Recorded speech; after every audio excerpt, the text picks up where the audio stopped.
Hello, everyone. Welcome back to another episode of Second and Saints. John Hendricks alongside Ross Jackson here. Hope everybody's doing really well.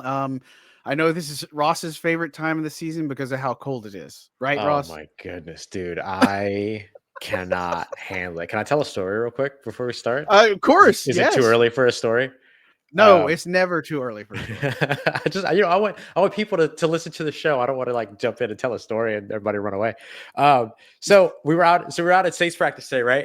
And we were out there on Thursday, and it was cold while we were doing like the coordinator conversations and interviews and stuff like that. But on Friday, it was even colder.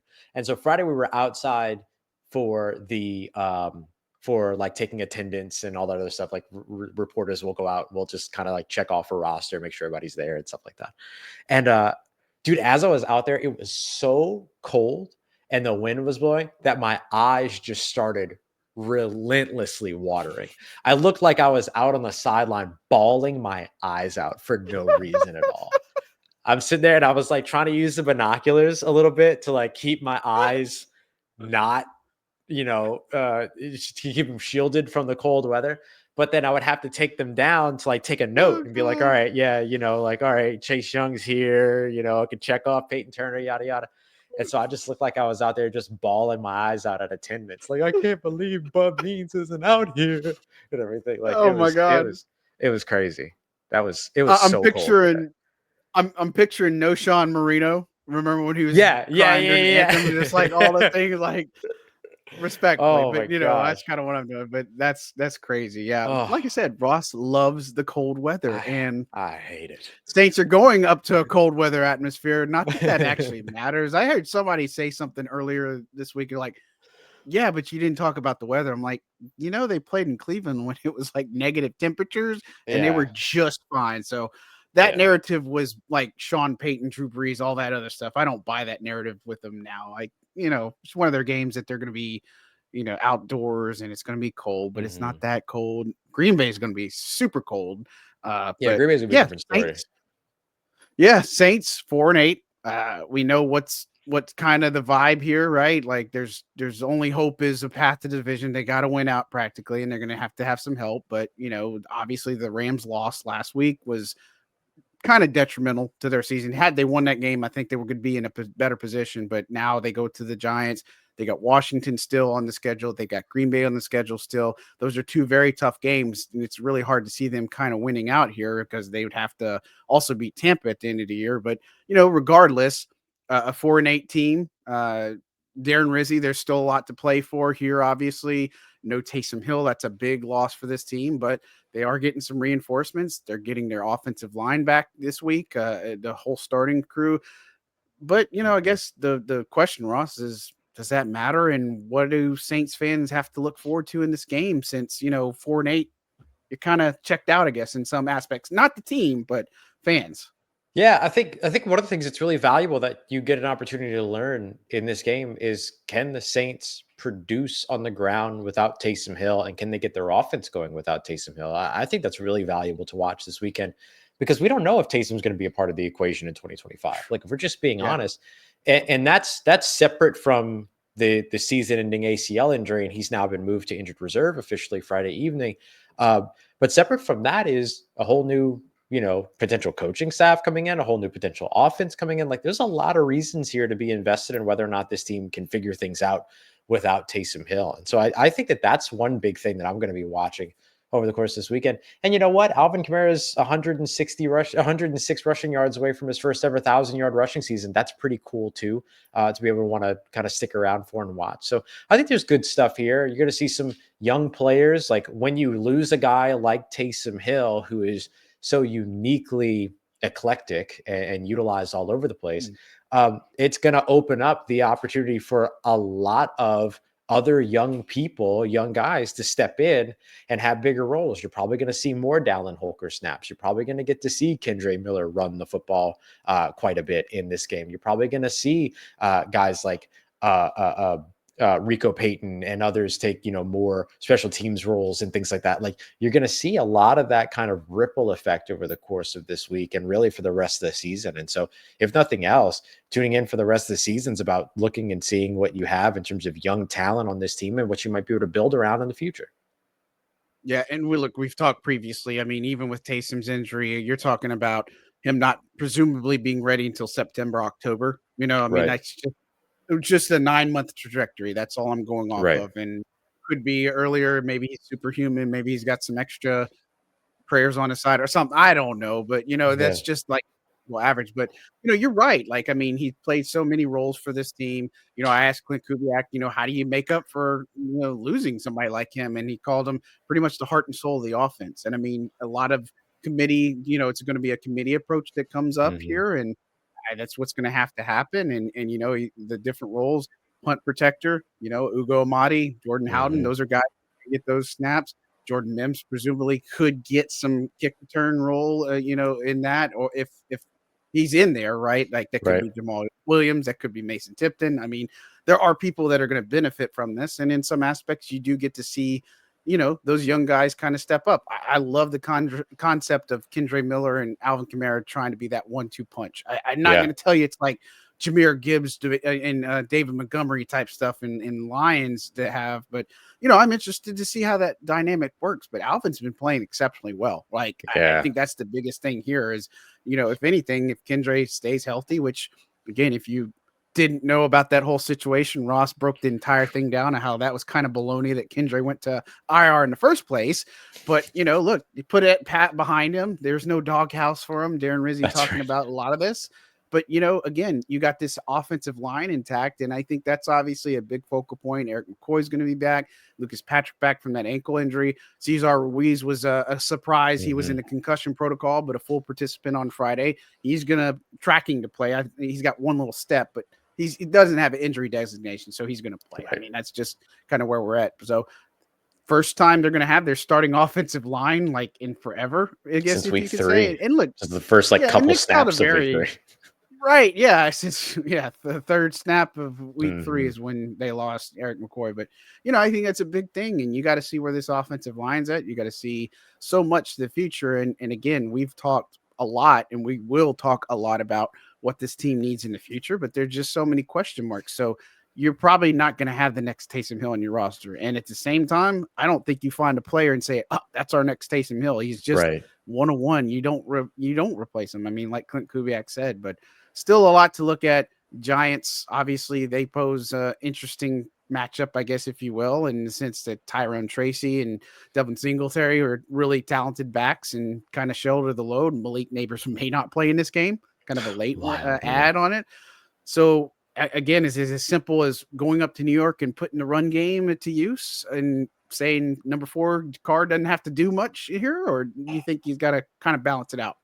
Yeah, I think you got to find a way to balance it out a little bit, but you definitely want to control this game on the ground.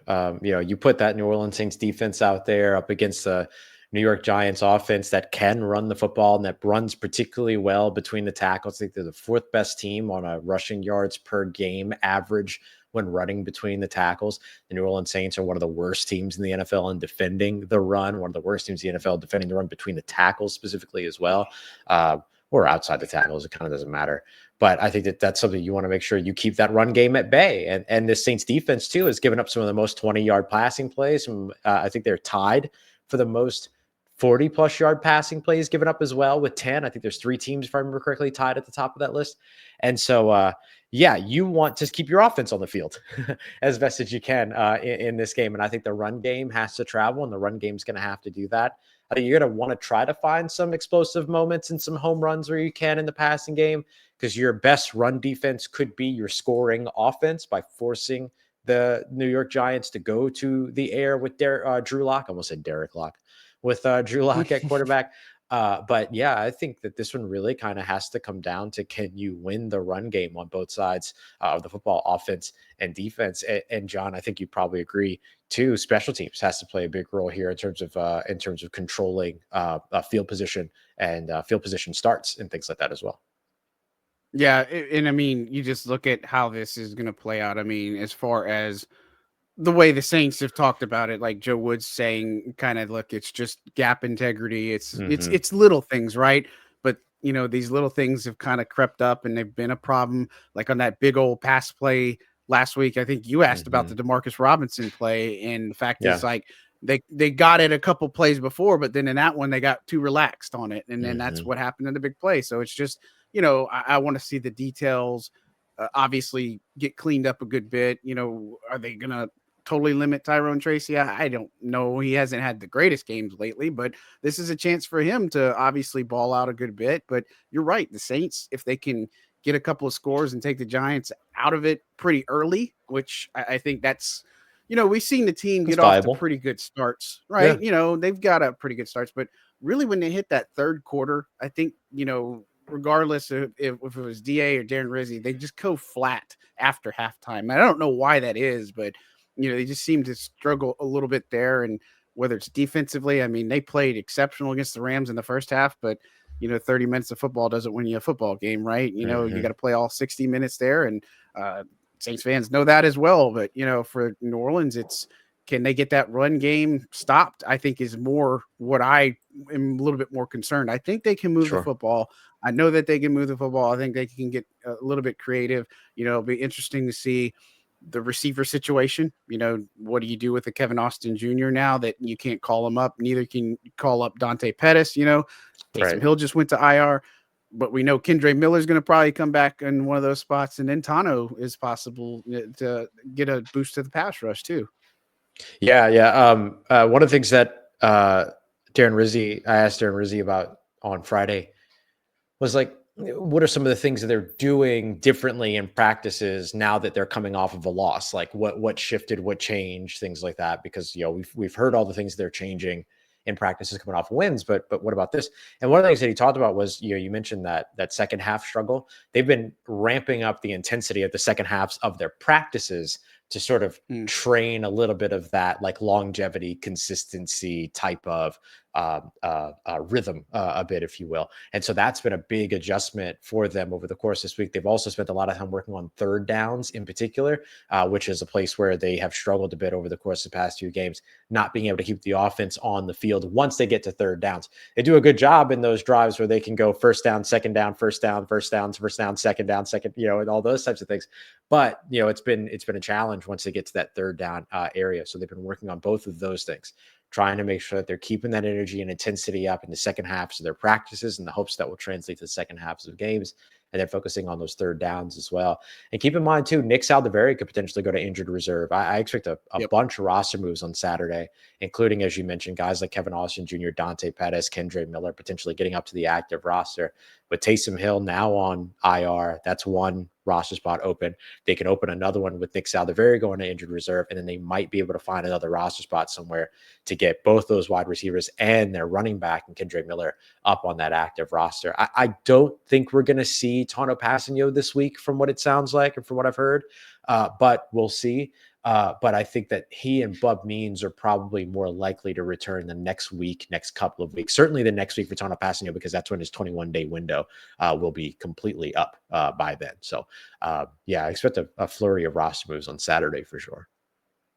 Yeah, I think what comes to mind for me is it's either going to be Shane Lemieux or Kyle Hergel. I think they probably would keep Lemieux in there, but Hergel probably would be the one that they would, waive and then bring him back on the practice squad, presumably. But, again, I'm not the Saints front office, and that's going to be an interesting conversation. We're going to touch on that, too, when we come back.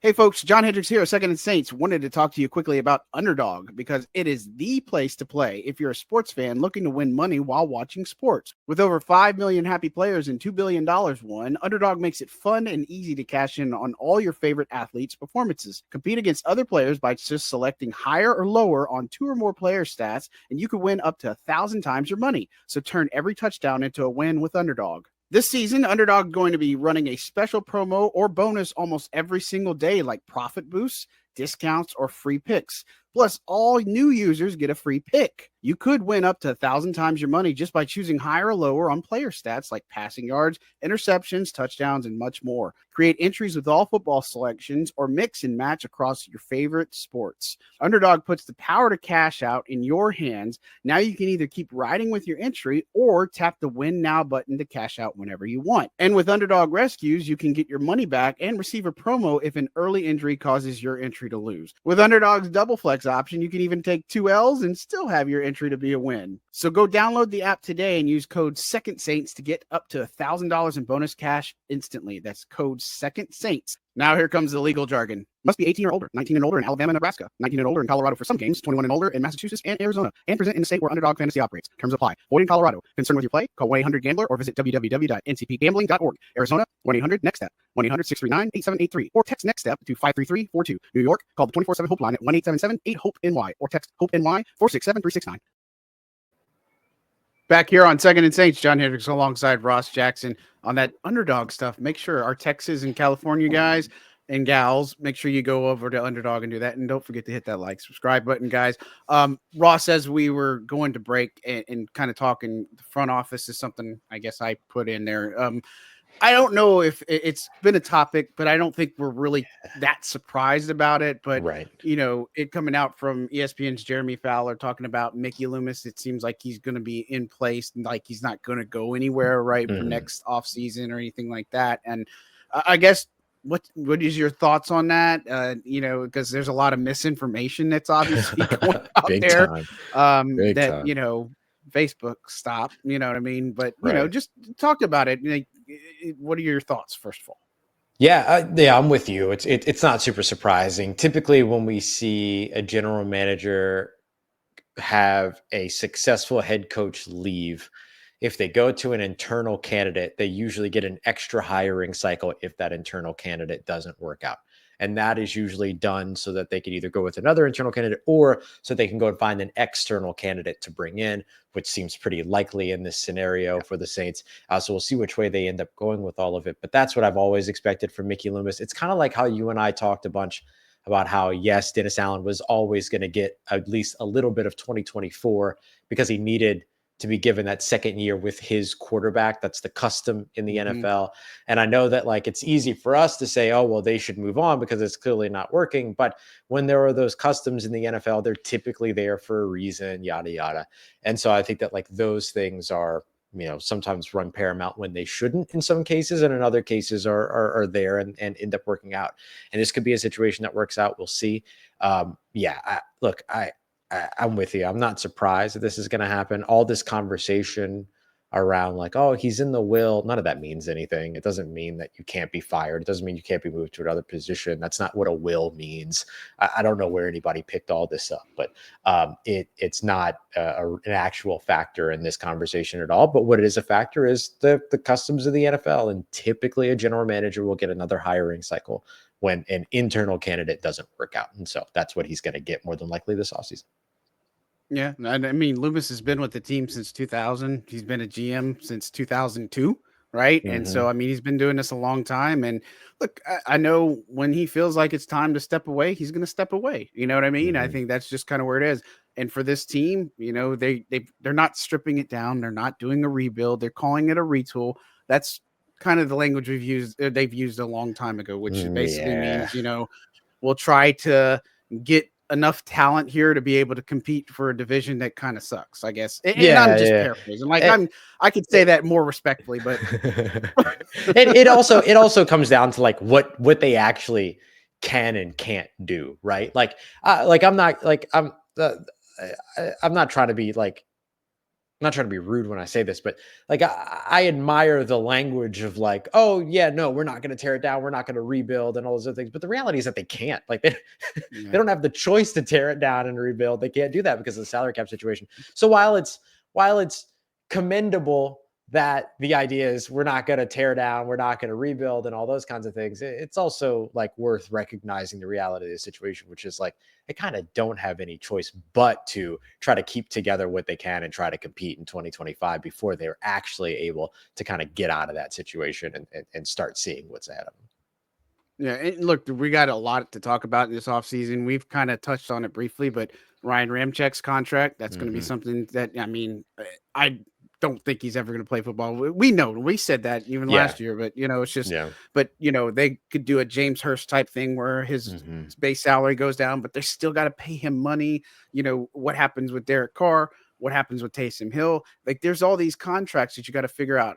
Cam Jordan, obviously, he can't come back on his price tag. I mean, that's Hmm. just stuff and conversations that they're going to have. And, again, there's no guarantees based on who the next head coach is for this team that, Right. a lot of these players that are in the building, they want to keep those guys. You usually want to bring your guys into the fold. And look, I just think that, when going back to when they promoted DA, I mean, you touched on it, I think, a couple of days ago, but the when DA was coach, and then they had Chris Richard and Ryan Nielsen as the co-defensive coordinators. And it's just something about when you're, going on the same level as these guys and then get Hmm. promoted and you're above them all of a sudden, it's obviously going to cause friction, all this other stuff. But again, it remains to be seen who they're going to go for.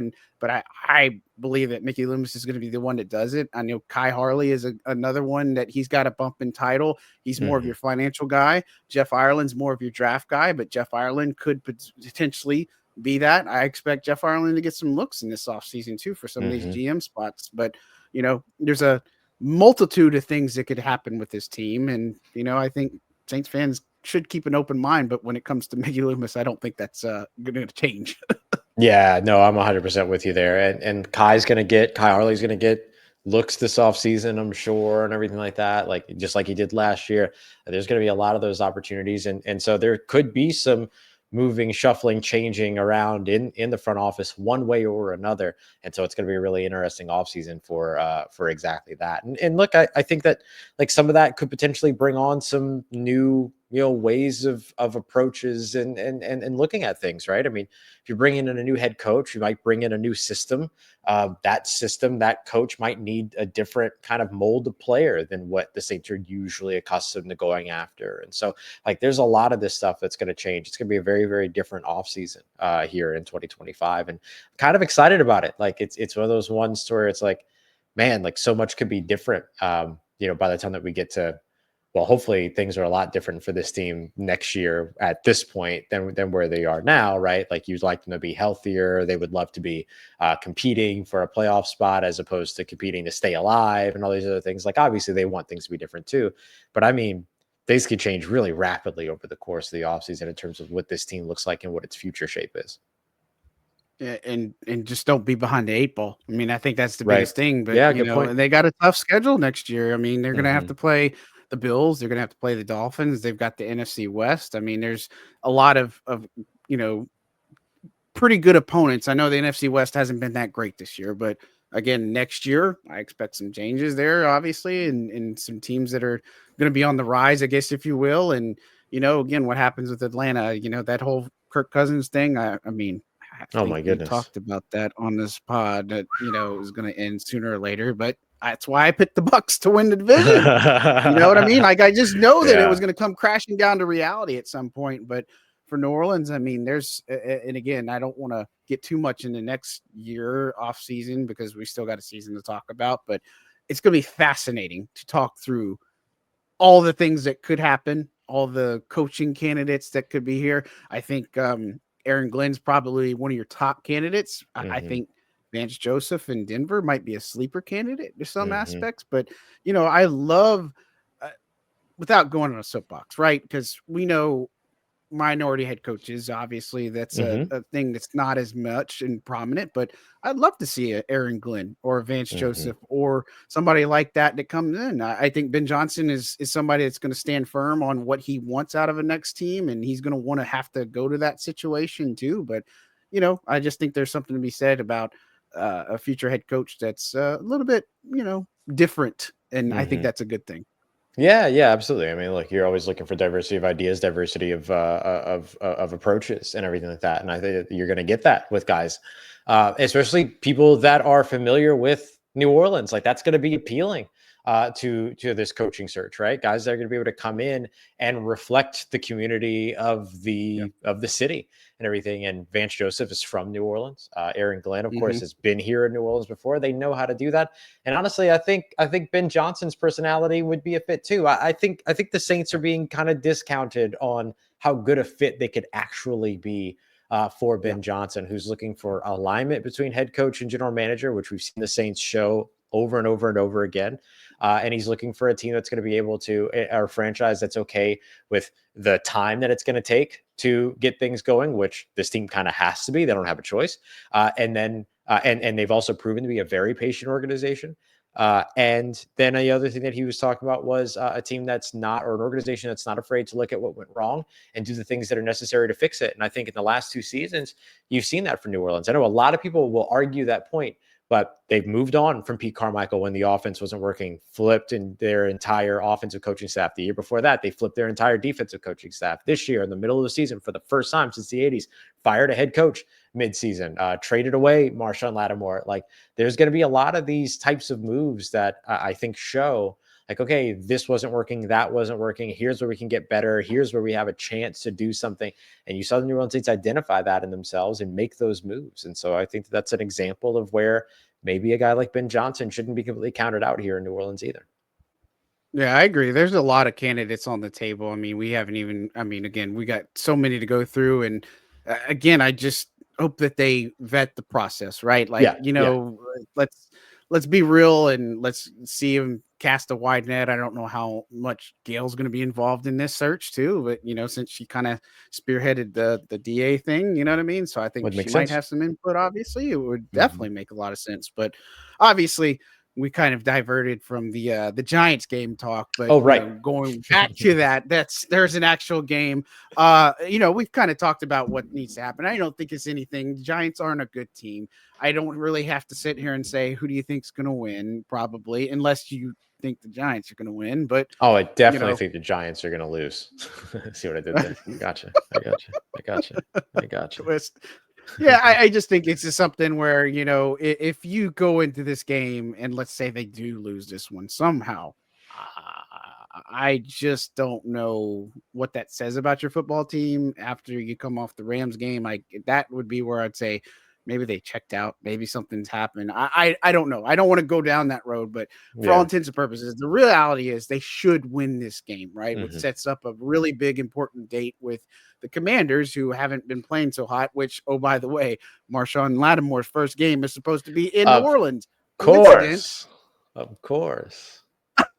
Everybody knew that was coming.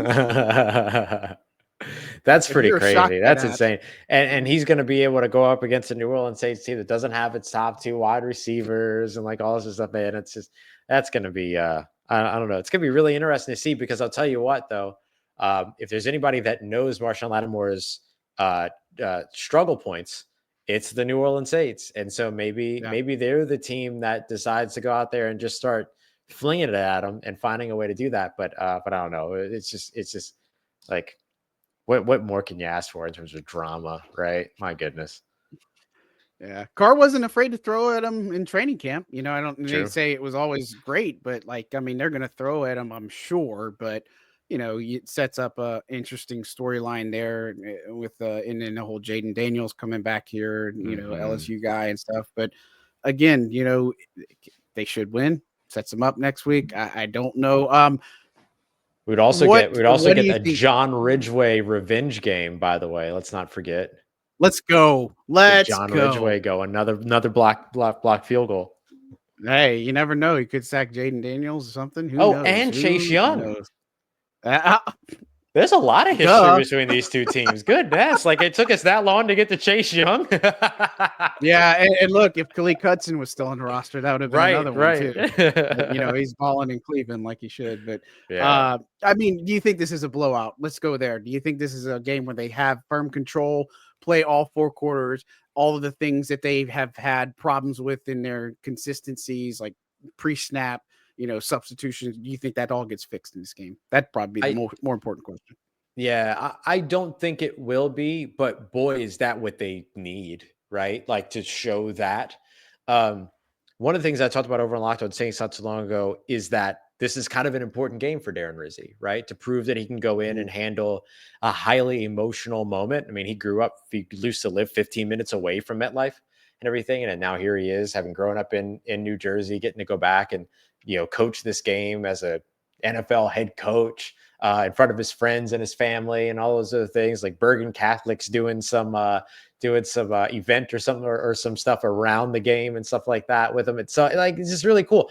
And so can you handle the emotion of that moment and lead a team to a big statement victory? And I think that becomes even more important because two of the guys that we just talked about as top candidates for this team just impressed like hell on Thursday Night Football with Aaron Glenn coaching that defense that has like nothing left in terms of healthy players and everything. And Ben Johnson doing what he does well over on the offensive side of the football. So every Saints fan and every, coaching staff, every fan of a team that's looking for a new coaching staff just got impressed and wowed by both of those guys.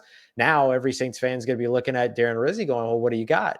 And this is a real moment for him to be able to show something. So I think that a blowout victory would help there. I just don't see it coming. I think this is going to be low scoring, kind of not necessarily like a lot of separation in this one. But man, a blowout victory or a big victory or something like that would be excellent for the Saints in this game. How do you see it playing out?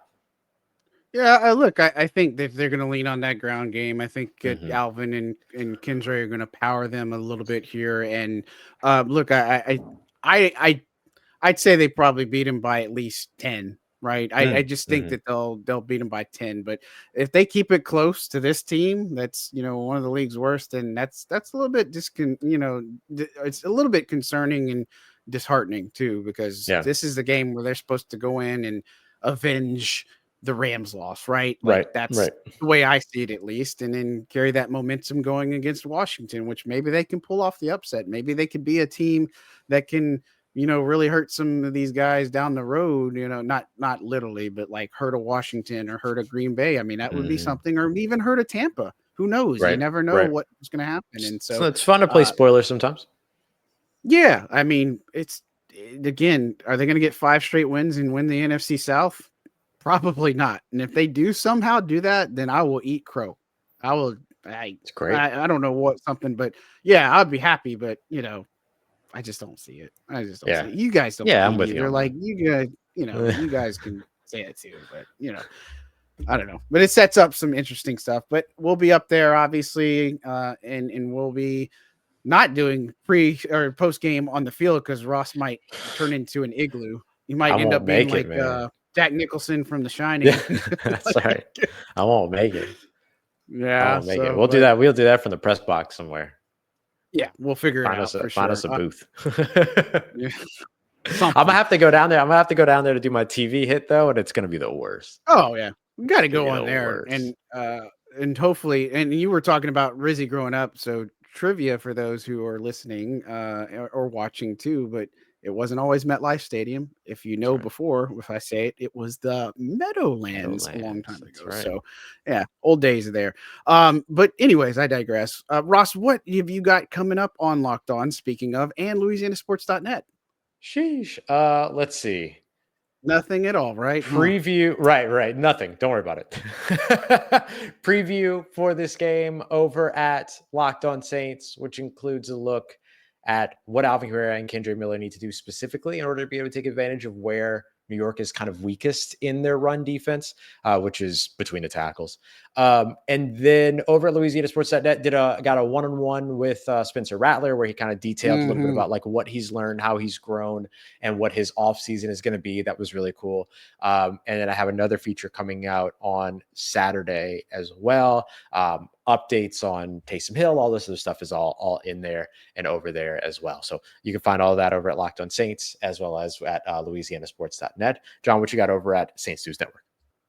Yeah, normal game coverage this weekend. Obviously, there's a couple angles I want to work in. And I didn't say this earlier, but one of the things that I really liked that Phil Galliano said that I think it should be brought up if you didn't see that interview was JT Gray and the way he handles things with his team. He was talking about how JT has a special teams meeting on Saturday morning with the players that no coaches are involved. Like JT's the one that handles that. And it's pretty crazy because I asked him about, the question about Rico and JT playing kind of meat at the punter, and he gave a wealth of information on special teams. I know people don't care about special teams and all this other stuff, but we do. And if you're going to listen to us, you're going to care about special teams too.